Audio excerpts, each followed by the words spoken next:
episode of the home building series. So, last episode we talked about electricals and the extra cost that was involved in the electricals.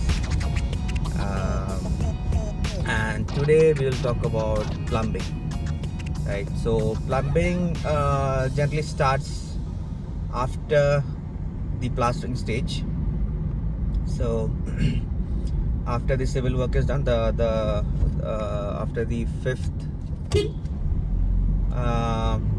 after the first floor roof slab is cast, then the whole house is plastered, and after that, then they cut the cement, the walls to install the water pipes. Okay, so that's how it is done. And one thing that good architects or good builders, they look at or they do regarding plumbing is to make sure that no plumbing lines or no water pipes are seen from the front of the house. So that is very important. And most of the builders or architects or contractors, they would ensure that, but then there are some cases where that is not done, like maybe due to some constraints or maybe due to some restrictions that they might not be able to conceal all the water lines. But thankfully in our case, the design of the plumbing system was in such a way that all the the wastewater and the sewage lines were all behind the house. There was nothing which was visible from any other angle. Just one single wall. That was where all the plumbing stuff was done. And so basically plumbing, they'll cut the they'll first, during the design phase, they'll first draw the plumbing drawing, so making sure all the normal things are covered, so what all lines should come. So basically there'll be 3 lines that is put for my house. So one was the normal line from the tank, so which has a normal water pressure, and that line I think was given to the washing machine connection, the garden tap. So we had 4 garden taps around the house in the 4 corners, and I think that's it. That is the only things which is connected to the normal water connection. And the second one is the pressure pump line. So for the pressure pump line, that was included in the cost of the civil contract for the inside the plumbing. So they laid the pressure pump line. So that is actually it's a different pipe that they use. It's a bit smaller pipe and it's a bit thicker. So so that it can tolerate the pressure, water pressure your pressure pump is pushing. It can handle that pressure. So that's a different line, and that line is given to all the bathrooms and also in the kitchen. But I did a small blunder, which was when they asked me like if I wanted the pressure pump line for the kitchen. I said no, because I wanted to save a bit of money by not spending too much money on the kitchen faucet. So I said no, I don't want a pressure pump line for the kitchen. I'll buy a normal the kitchen tap, which does not need the use of a pressure pump. But later on, when I went to purchase the kitchen sink and the kitchen faucet, I ended up buying something with the pull-out kitchen sink faucet with that spray function and everything. So at the end, anyway, I needed to install another pressure pump just for the kitchen.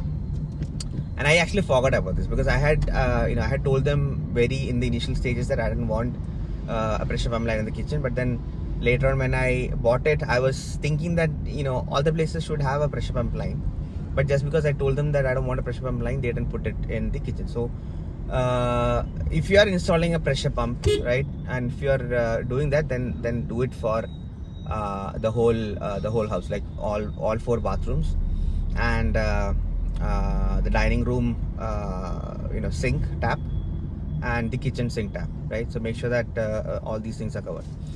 And so basically the pressure pump is connected to all the main taps in the bathroom, all the bathroom sink taps, the dining room wash basin tap, and the kitchen tap. So in my case it wasn't, but then yeah, it's better to do it that way. And the pressure pump does not cost actually basically there are 2-3 models for this pressure pump. So one is a single line booster, so which is supposedly only work for one tap, right? So if you just want pressure in one tap, then you can buy this and install it, and that's around I think 7,000 or 9,000 rupees, the single line booster. Now if you want to have a pressure pump that can be used simultaneously for 2 bathrooms, then you need to buy something, you know, which is of around 16,000 rupees. That's what I bought. Even though we have 4 bathrooms in the house, I settled for a 2 bathroom pressure pump, because even though there are 4 bathrooms, right, there are, I don't think all four bathrooms will be used simultaneously. So there is no point in spending 45,000 rupees for a 4 bathroom pressure pump. I mean, it's good if you can afford it, but then I don't want to spend that much. So I settled for a 16,000 rupees 2 bathroom pressure pump, and as of now we don't have any problem. We are getting enough pressure in all the taps and everything, and you know, that's good. So that's that. And now if you so this pressure pump, the problem is that you cannot use it, you cannot connect it to the inverter. So when the power goes, the water pressure in the taps will be less, right? It won't stop, but it will be less, right? And when they install a pressure pump, they'll also install a bypass. So this bypass, if something happens to the pressure pump and you want the full pressure of the tank to come into your pipes, then you can just open this bypass valve and the pressure pump will idly sit there, and then you'll still get the normal water pressure what you get from your tank. Now there are people who also install their water tank on a platform, so that the height difference of the tank from the roof, the terrace, it will give a bit more pressure to the pipes, because you know how this is done is, the water connection is done is, I mean, I also didn't know about this until we built a house, right? So how the water connection is done is, basically you have a tank, right, and then there are 2 bathrooms right below the tank, right, and then there are 2 bathrooms on the other side, right, like this. So we have 4 bathrooms, one here, one here, one here, one here, then you have the tank here. So the bathrooms right below the tank, they can directly connect it.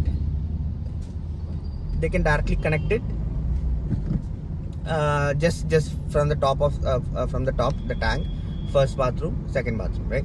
But now you need to connect the other 2 bathrooms on the other side.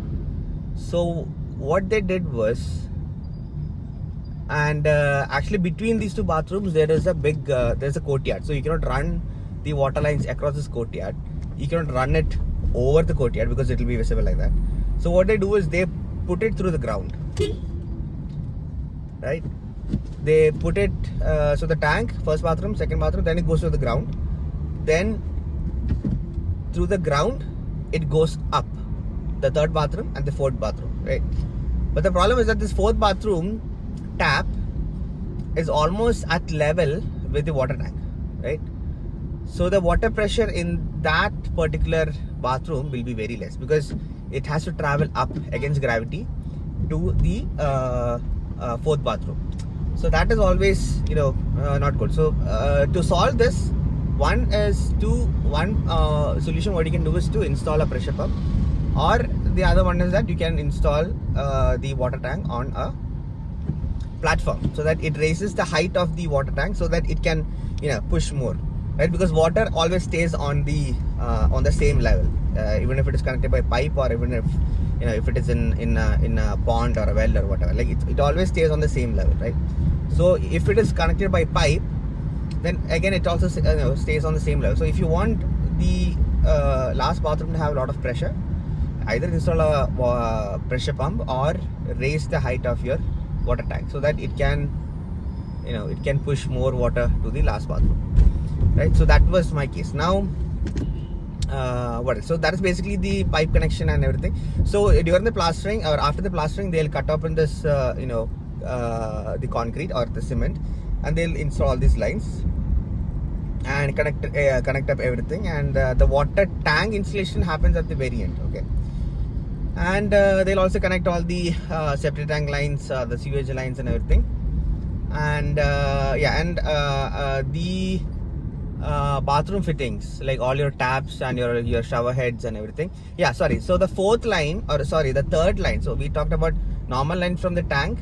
We talked about the pressure pump line, right? And the third line is actually a solar water heater line. Okay, so that is the third line which is connected, or which is just since they asked me if I wanted a solar water heater line, I said no. But then it was anyway, it was there in the contract. So if I didn't do it, then it would be a kind of a loss for me, because they wouldn't deduct the money allocated for that. So what they did was they anyway went ahead and they laid the line. So that line actually starts from the terrace all the way till the 4 bathrooms of the house, right? So if I wanted to connect a solar water heater later on, then I can just install it and then just change the connection inside the bathroom. So in the bathroom there will be 3 lines coming out of the wall, right? So out of these 3 lines, one is a normal cold water, another one is a hot water, which is coming from the bathroom's heater, right? Your geyser, right? And then the third one is the solar water line, right? So if needed, we can always use that. I think it does not come inside the bathroom. They have stopped the line outside the bathroom and they have put on a cap. So if I want to use it, I can just take the cap out, put a line back inside the bathroom and then use it. So that is also available, right? And so the reason why I didn't go for a solar water heater is because my thinking was that the time we need hot water is when it's raining, right? When it's cold, right? Now when it's raining, how good will be this particular solar water heater when there is no sun, right? And then there's an option for installing a electric heater coil inside this solar water heater tank. So with that you can heat it up, but you need to heat up some close to 100 liters of water just for you to get hot water. So I was thinking, why? And the solar water heater is also pretty expensive, right? You need to spend, I think, around some 30,000 40,000 rupees for this. So I was thinking, why should I do this? Like, I can just buy a 3-liter geyser, like water heater, and one of them cost around 3,000 4,000 bucks. So I bought 4 of them, so 16,000 rupees for that, and installed it in each bathroom, and just switch it on, and in minutes I'm getting hot water, right? And that's all we need. We don't need anything more than that. So so that is the option I chose. And so one thing that we need to keep in mind while installing this, or doing this hot water thing, is that if you're planning to put false ceiling in your bathrooms, make sure that there is enough clearance between the roof of your bathroom and the false ceiling to install the kind of water heater that you want, right? So because of the limitations of the height between the inside this false ceiling in the bathroom, I could not install a 5-liter or a 10-liter water heater, because those things are quite large and it wouldn't fit inside this false ceiling. So that was a limitation. And also I hadn't another option that you can do is you can install the water heater outside, provided you have enough sunshade space to stop rainwater splashing on the water heater. You can install it outside and then give the connection from there.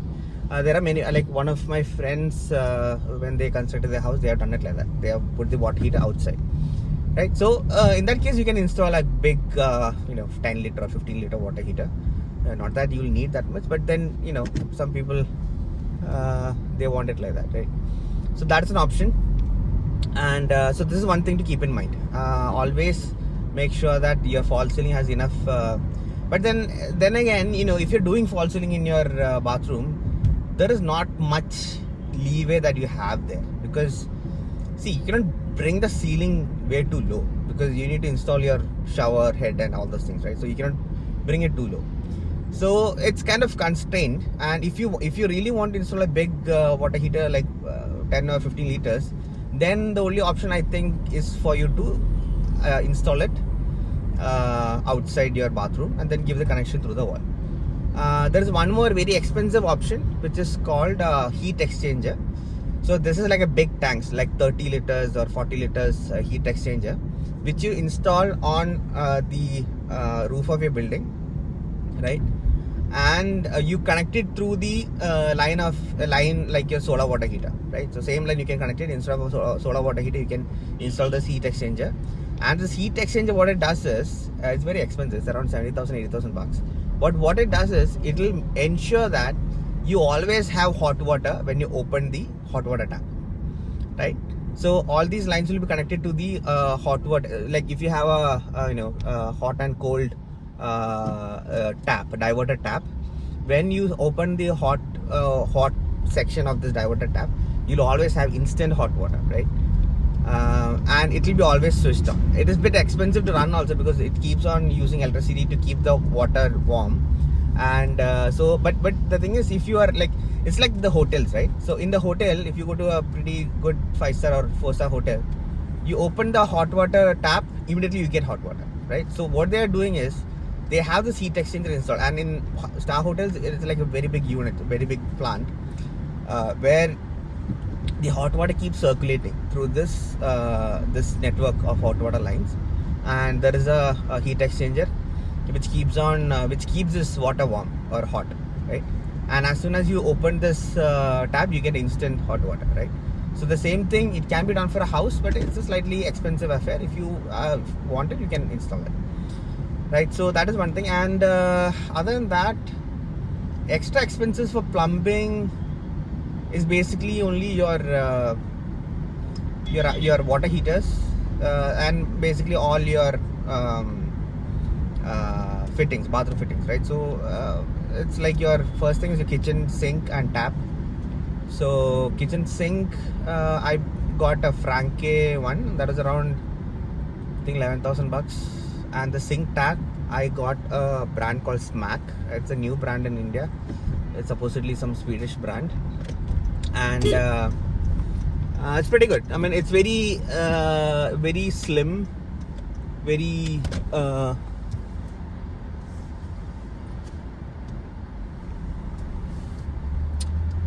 it has a pull out. It's like brushed steel, so it looks good. It's not the flashy glossy steel. And it has a pull out, and it has that two kind of function, right? It has a spray, which is good for like cleaning very sticky stuff in the vessels. And then you have your normal tap, right? And this particular tap, it requires a pressure pump, right? So I had to install another pressure pump over there for this kitchen sink. But then it actually turned out to be a good thing for me, because the garden tap is directly connected to the tank, right? So it didn't have that much pressure, right? So watering the plants, washing the car and everything used to take a lot of time, because you just get normal pressure water, right? That's useless. So when we installed the pressure pump for this kitchen sink, I told the plumber, right, anyway you're installing this, right? So do one thing, you install another garden tap in this pressure pump line. And then I got a 30-meter long really good hose, right, garden hose. And I got a really good that sprinkler thing that you buy from your so I got it from Lulu. It was, I think, 300-400 bucks. But then it has a lot of those functions. You can turn it, then it'll be a spray. You can turn it, it'll be a jet. You can turn it, then it'll be a fan, and all those stuff is there, right? It'll be a cone and all that stuff is there. So it turned out to be really, really awesome for watering the plants, because you get so much pressure, you get so much water coming out of the hose that you can finish watering the plants very, very quickly compared to the other one. Because with just the garden hose now, it used to take me like an hour and a half to water all these plants. It would take a lot of time to get water into the ground. So but with this pressure hose, and another thing is that we have a planter box on the right in front of the house on the first floor. and we have planted ficus plants inside it. So watering those plants, earlier what we used to do is we used to take this normal hose, throw it to the first floor, and someone will catch it there, and then we tied somewhere, and then we would connect that hose to the garden tap at the bottom, turn it on, then water the ficus plants. Okay, that's too tedious. Okay, so I wanted a solution for that, and with this pressure pump connected to this hose and having this the sprayer thing at the end of the hose. So how this pressure pump works is, when there is a flow of water, when it detects a change in pressure in the hose or in the tap, at that moment the pressure pump will turn on and it will start pushing water at a good I don't know, some psi, right?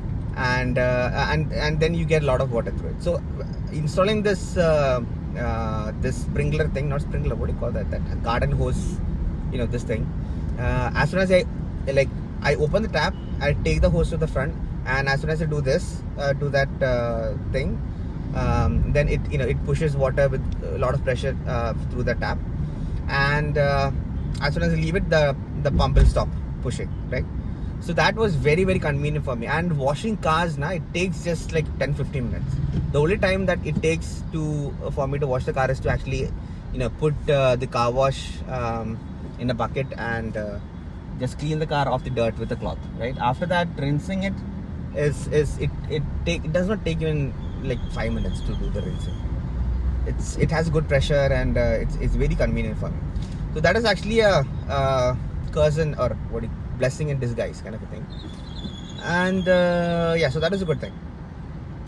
And then what else? Then the bathroom fittings, what I did was I got most of it was Jaguar, but two things I got from Kohler. So I didn't go for like really expensive stuff for the bathroom fittings, because I had to keep a budget, right? So my total bathroom fittings, everything cost came around 2.5 lakhs.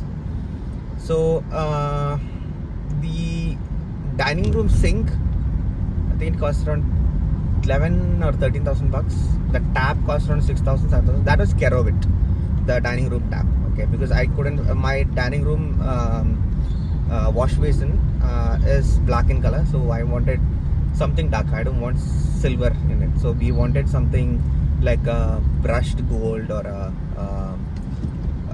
copper color. So we couldn't find anything in Jaguar or Kohler with that kind of a color or finish. So at that place, at the vendor, they showed me this Kerovit. So Kerovit is basically bathroom fittings from Khajaria. A pretty good brand, not a problematic one. The earlier ones are not that good. The closet and everything used to get cracks and all, but now this tap, as of now, it does not have any problem. But then later on, maybe we'll need to see. So anyway, so that I bought Kerovit. The dining room sink was from Kohler, and the kitchen sink and tap I just mentioned. And then the bathroom sink, that is from Jaguar, and that is like a really nice kind of an oval bowl, and it was like 2,000 bucks. That was like the cheapest. It was the cheapest in the range, but it looked really cute, right? So that we were happy about getting those. So we got 4 of those, and the pillar tap, that is from Jaguar. That is the silver chrome color, and then the closet, the western closet, and the western closet was from Jaguar. It is wall mount. That was also like a rounded shape one, and that costs around, I think, around 11,000 or 10,000 bucks, or 9,000, I think. And the concealed water tank, that is from Jebret, right? So because they mentioned the shopkeepers and everyone, I think they mentioned it's actually better to get Jebret because it is kind of headache free, right? It works well, and so we got that. Jebret, the only problem I kind of found was that the plate, where you push the buttons for the flush, the selection of the plates is a bit low. You only have like 4 plates you can choose from. But if you go for Kohler or Jaguar, you get a lot of options in that. But then Kohler is a bit expensive. The concealed tank is a bit expensive, and also the so you can mix and match also. You don't need to buy Kohler closet and Kohler concealed tank. You can buy Jaguar closet, and you can fit a Jabret tank, or you can fit a Kohler tank. You can mix and match, it doesn't matter. Like all the fittings and everything will be I think it is pretty much same, but then you can always check the compatibility of the tank and the closet. So yeah, that's how we bought. And the main tap of the bathroom, that was Jaguar. The diverter tap was Jaguar.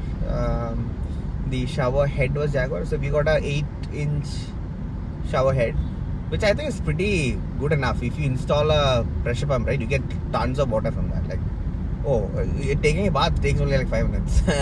Because the amount of water that is pushed through that by the pressure pump is really, really awesome, right? And so yeah, we got a square rainwater shower. And if you're going to install a rainwater shower and all those things now, it is always, it only works properly with the pressure pump, otherwise it does not work.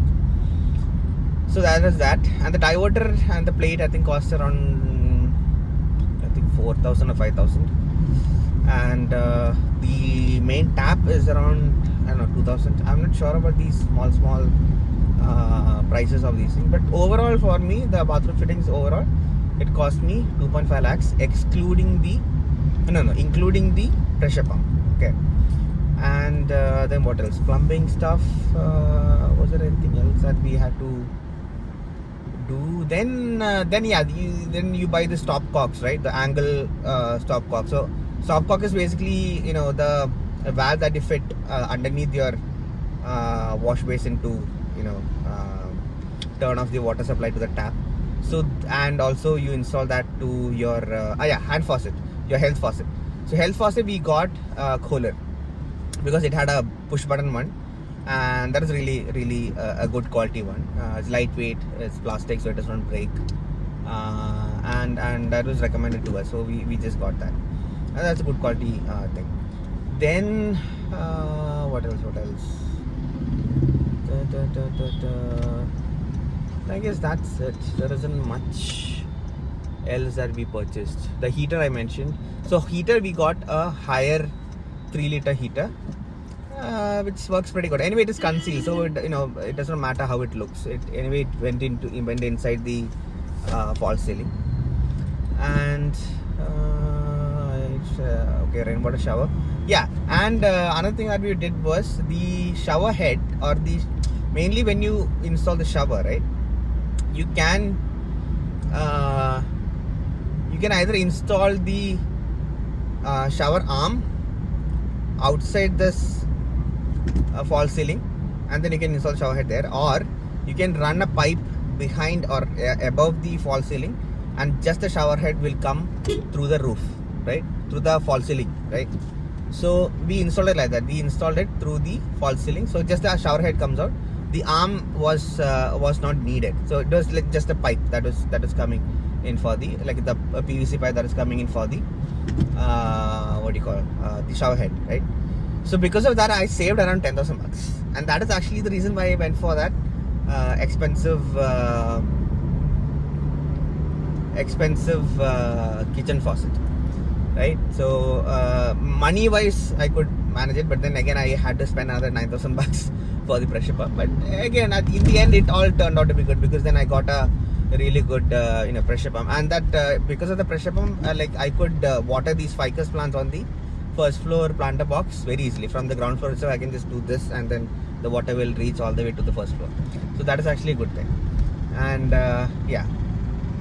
So another good thing about having a pressure pump connected garden hose is that you don't need to buy another expensive that pressure washer thing, right? I mean, this thing is not as good as a pressure washer, but then it's almost good enough, right? You don't get that form function that you get in the pressure or the car washer, right?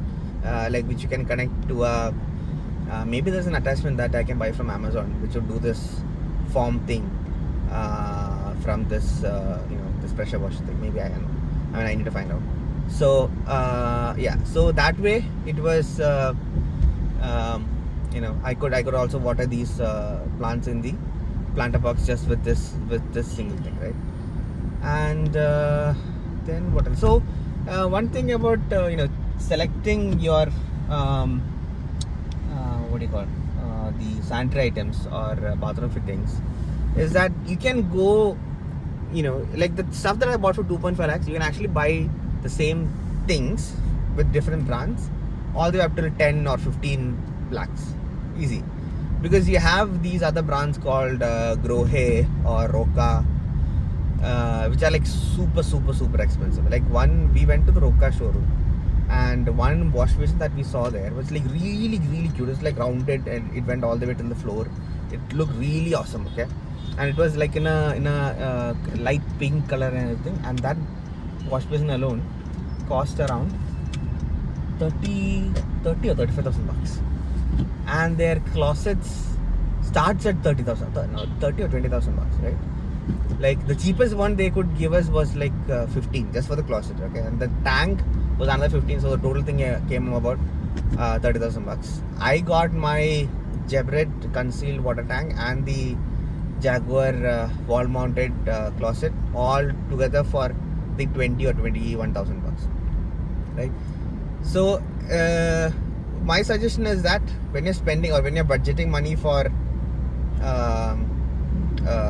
these sanitary items, if you are working on a fixed budget, always make sure that you don't go for the too fancy stuff. Like whatever is your use, choose a good brand which is affordable to you, and then stick with that, right? Few things here and there you can change, but then like make a budget and then stick to it, right? Don't go to, because the thing is, the time when you choose these sanitary items, now you'll have money, but that if you spend too much on the sanitary items, then you won't have money to spend elsewhere. Like you won't know basically where you will need money to spend. So I didn't go too much over, but I think